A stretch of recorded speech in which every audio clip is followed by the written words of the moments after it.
Hey guys, Steven here with SCS Pickleball, and welcome to Paddle Meta Analysis episode number 8. In this episode, we're going to be talking about some of these new Volair paddles. We're going to be talking about the new Ronbus Ripple V2 in all the different shapes. We also have the new Selkirk Luxx Infinigrit, which is their new 19mm Luxx paddle. And then we also have the Holbrook ARMA series, all the different shapes and face materials of those. So honestly, without further ado, let's just dig straight into it. Okay, so let's go ahead and jump into these Volair paddles. They have some pretty wild shapes going on here. So this is their XL-L, which kind of reminds me somewhat of the E shape from Pickleball Apes. But yeah, it's elongated, very long. It's kind of a hyper elongated paddle with a hyper elongated handle. I mean, I have big hands and I can get my hands fully around this entire grip right here.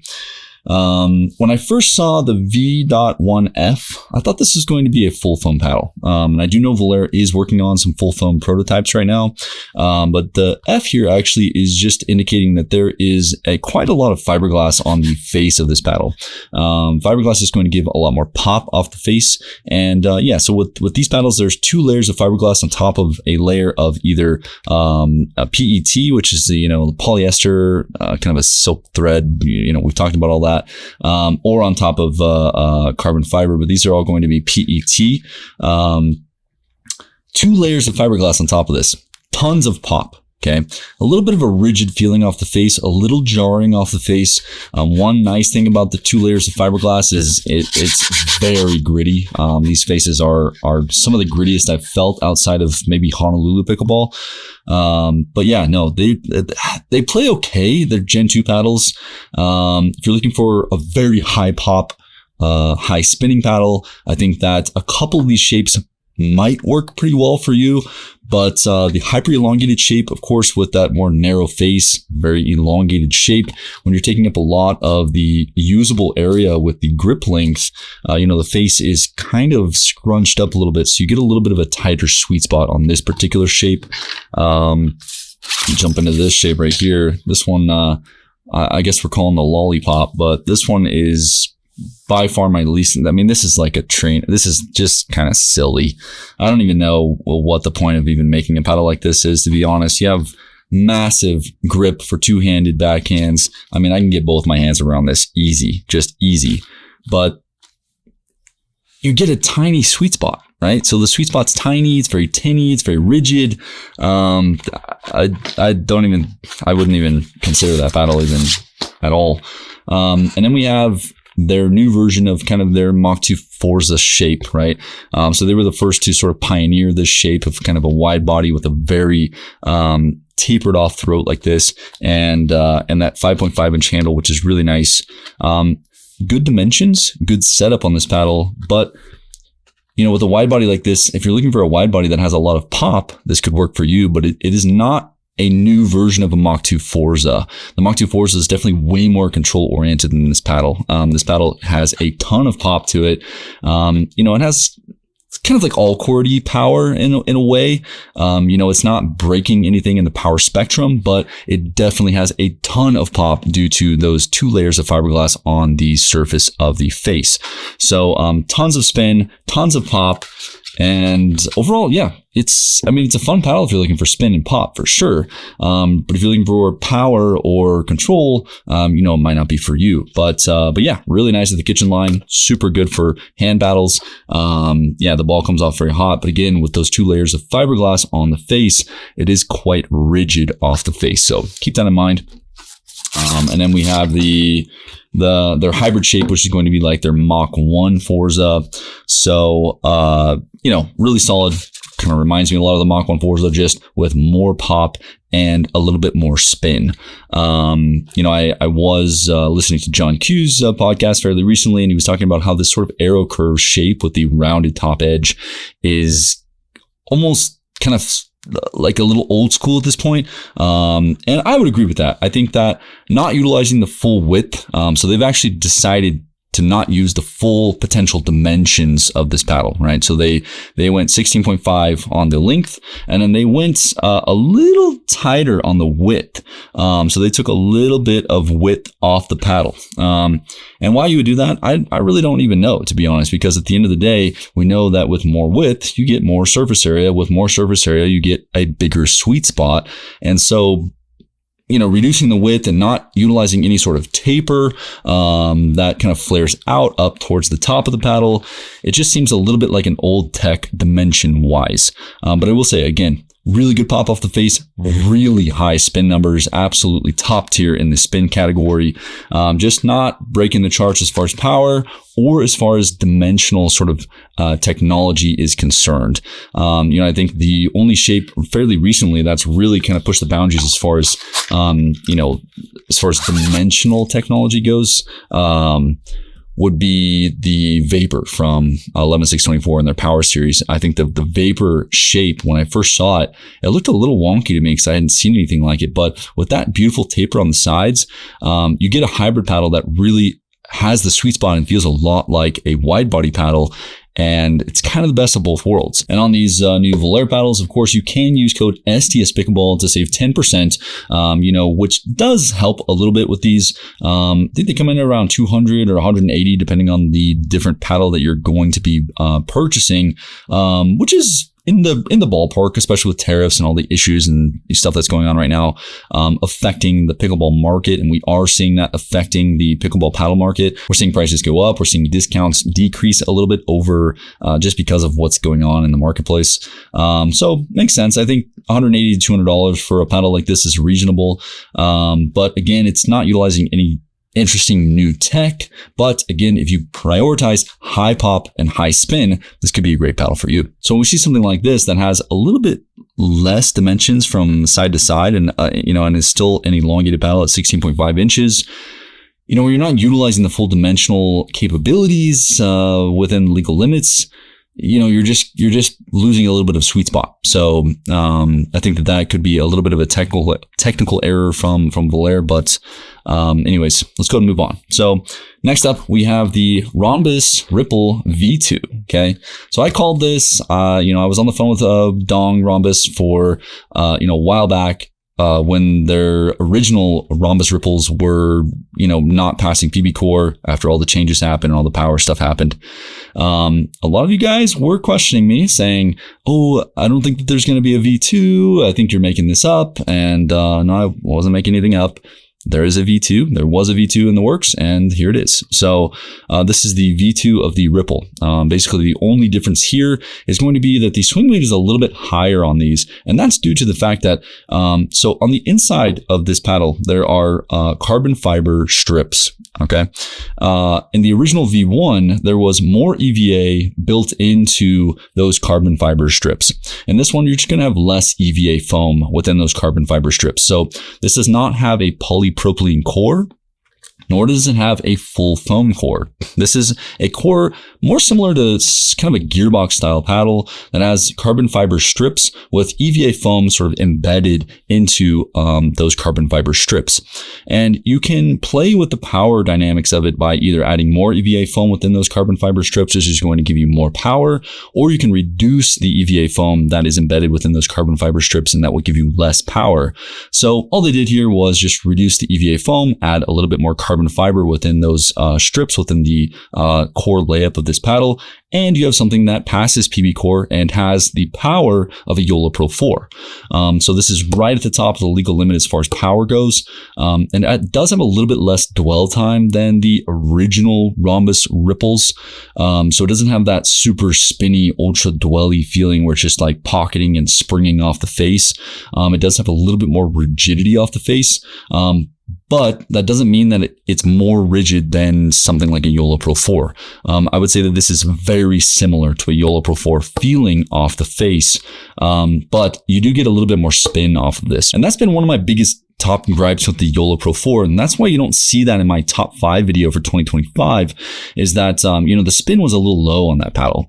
A lot of the other metrics are really solid on that paddle, and it is the most powerful paddle as of right now, but the spin, at around 2100 or a little bit less in some of my testing, it was a little underwhelming for me. And I think that if you're you're essentially kind of the number one paddle maker in the space right now, and you have all these resources at your disposal, I think that spin is something that we all really want. I mean, I want the most spin that I can get with any paddle that I receive, because I know that where it starts, it can only go down from there, right? Because you're going to put wear and tear on the paddle. And if it starts at around 2100 or less, which is where the YOLO Pro 4 is, you're going to be starting at a deficit in comparison to other paddles. Whereas something like this, that is 2300 plus RPM, you have multiple months of play on this before it even gets to what a stock YOLO Pro 4 is as far as spin goes. So that's a big thing for me. I think spin is something that I value and that I prioritize very highly. We can see that the pros also value and prioritize that very highly. We had the pine tar issue and all sorts of other aspects. Pros want spin. There's a reason for that. Spin is very crucial to the game of pickleball. And, I think that a paddle like this, I would take definitely over a YOLO Pro 4. I think if you're looking for one of the top tier power paddles in the space right now, I think that Ronbus honestly nailed it with their new Ripple V2. So all the shapes are really solid. Again, the swing weight's a little bit higher than the originals. I think the original was around 108, 109 as far as swing weight goes. This one's going to be closer to like 116, 117, kind of the same relative ratio as far as the wide body goes as well. They will be releasing this in an elongated, a hybrid, and their standard shape. So a lot of really great offerings from Ronbus as far as the Ripple V2 goes, finally passing PB Core, and it's time to bring the Ripple into play. Let's go. So with Ronbus, I haven't concluded with them on what my discount code will be doing specifically. I don't know if my discount code for STS Pickleball will be doing $20 off of the Ripples, or if it will just be doing a flat 10% off for the Ripples. But either way, you can use code STS Pickleball to save some money if you want to support my channel, and also just save some money for yourself if you do grab a Ripple V2. So let's go ahead and jump into next up. Actually, let me put all these paddles on the ground so the light is blocking me. So let's go ahead and jump into the next paddle on the list, which is going to be the new Selkirk Luxx Infinigrit. So the main differences here are it went from a 20 millimeter thickness to a 19 millimeter thickness. They are using Infinigrit on here, which has been proven through some objective testing methods to hold up very, very well. They're saying that it actually holds up better than traditional raw carbon fiber surfaces, which in their testing, it does seem to check out. But again, it's not the grittiest surface in the world to begin with. So it's not like you're starting with 2400 RPM of spin and you get to maintain that, right? I mean, it's, you're talking about closer to 2050, 2100 RPM, but it does maintain it pretty well. So I think if you're looking for an edgeless paddle, this could be a good one for you, especially if you're looking for something that's more control oriented. This paddle has extremely low pop characteristics, very low power characteristics. It has fairly good twist weight. They did add some foam down here in around the throat hole area, which does help to dampen vibrations, which is nice. So if you're looking for an edgeless paddle that also dampens vibrations, maybe a tennis elbow or something along those lines, this could be a good paddle for you.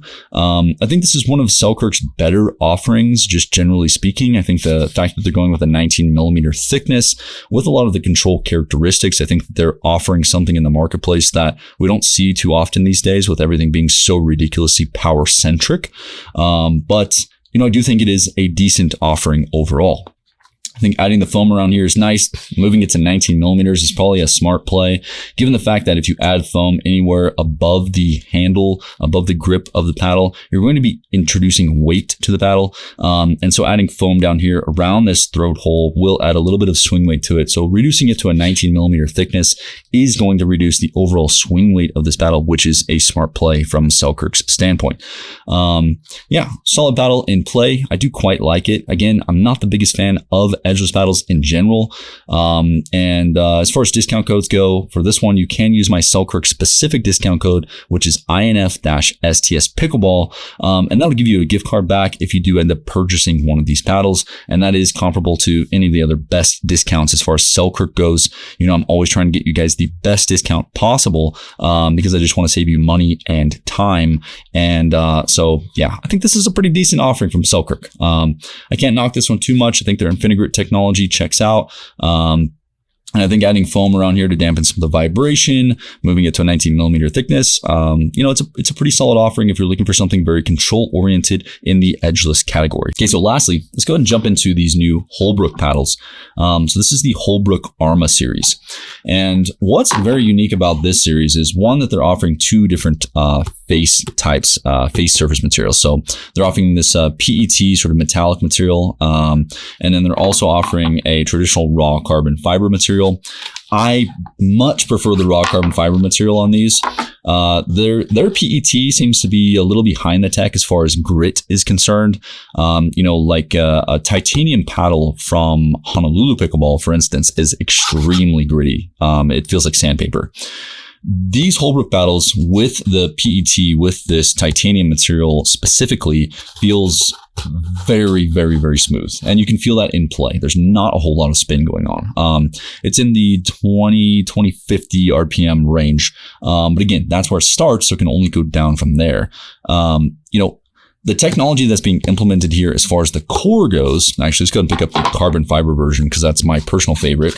More grit, a little bit more friction on the surface. You get a little bit more spin off this one stock, which I do like. They are using a huge band of closed cell foam around the perimeter. We're talking about 1 inch.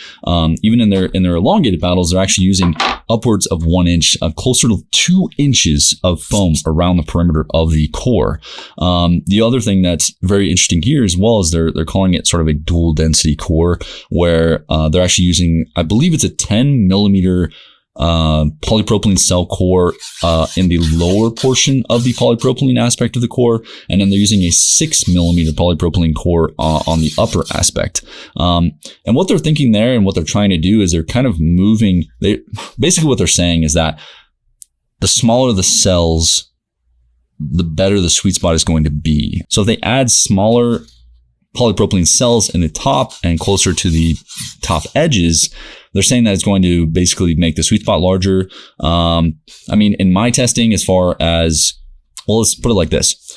When I tested the Flamingo from Proton, that has 6 millimeter polypropylene core cells, I didn't notice anything better about that particular paddle as far as sweet spot goes in comparison to a 10 millimeter cell size paddle. In fact, I would say like a unmarked with full 10 millimeter core cell size in the polypropylene core actually has a better sweet spot than the 6 millimeter cell size of the Flamingo from Proton. Okay.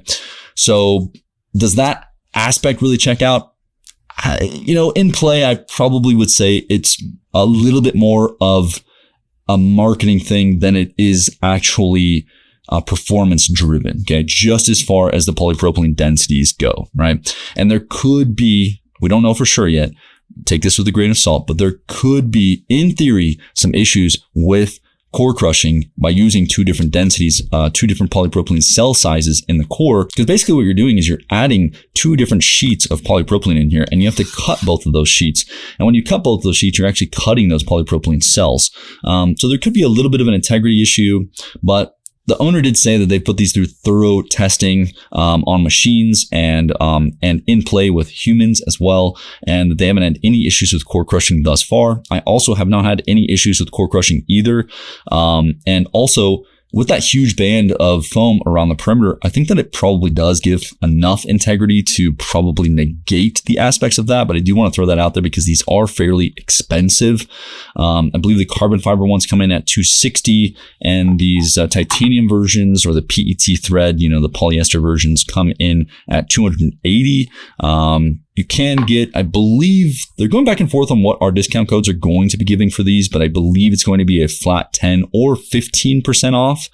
My code may end up giving 15% off on these. So, again, my code is STS Pickleball if you want to save some money on these. But I will say, overall, after being a little hard on them, just as far as the potentials and the theories and everything that I know about paddles and just what I want to share with you guys about what these could do in play, these are some of the best paddles I've played with, bar none, generally speaking. Okay. Very good power. Again, up in that sort of top end threshold right now, relative to a Ripple, relative to a Pro 4, which is really nice to see. The sweet spot does feel extremely large. I will say that the elongated version, the elongated carbon fiber specific version with the carbon fiber face on it was my favorite. That's my favorite out of these paddles. The elongated version actually is the one that has a larger band of foam around the polypropylene cell core, and it has a massive sweet spot for an elongated paddle. It has great spin. It has great power. It's a very solid paddle. Very, very solid. I do also like their standard shape or their kind of wide body shape here as well. But that elongated paddle was outstanding to me. Very, very, very good. I would probably put it right below the J2K Plus as far as if I was going to add that to my current top 5 for 2025. It is an incredible paddle. So I think if you're looking for something elongated or something that's utilizing very new tech with that huge band of foam around the perimeter of the core, along with the dual density core, utilizing 6mm polypropylene cells and 10mm polypropylene cells. I think that these new Holbrook offerings could be really interesting for you. Now, how do these compare to a lot of the full foam prototypes that I've been playing with recently? They're just different. I've noticed with the full foam prototypes, you do get a little bit more dwell time, which does yield a little bit more spin overall. And that's just different. It's such a different feeling off the face. I would say probably one of my favorite feelings off the face right now is, out of the paddles that we've talked about today, is probably going to be these new Holbrook ARMAs. I think that these are actually pretty dang exceptional paddles. It's one of those paddles where you pick up, you play with, and you realize like, dang, okay, this is a very solid paddle. Specifically the carbon fiber version. Again, the PET, the titanium version, was a little underwhelming in comparison. And so I think I would want to start with more spin and have that traditional carbon fiber feeling off the face. I think titanium is only really better utilized if it has more grit on the face, because with more grit yields more spin, and then you can utilize the properties of titanium, which, with the polyester thread, you're getting a little bit of that softer, more dampened feeling off the face. That coupled with extra grit is great, which is why the Honolulu J2 Ti Plus was such a top pick for me in 2025, because it does utilize both of those aspects. I think that the Holbrook titanium version just felt a little bit short for me, just because it's very smooth on the face. The spin is just not super great on that one. But again, the carbon fiber version is extremely good. And then, of course, the Ronbus Ripple. I'm really happy that they were able to figure this one out, because it does have incredible power. It does feel very organic and very lively in hand. And if you were excited about the Ripple before, I think this is the legal predecessor that will make you very happy now. So that is the current lowdown on the current meta as far as paddles go currently in 2025. So if you have any questions, leave them down in the comment section down below. If you want to see my top 5 paddles of 2025, click right over here. Hope you have a freaking wonderful day, and I'll see you in the next one. Peace.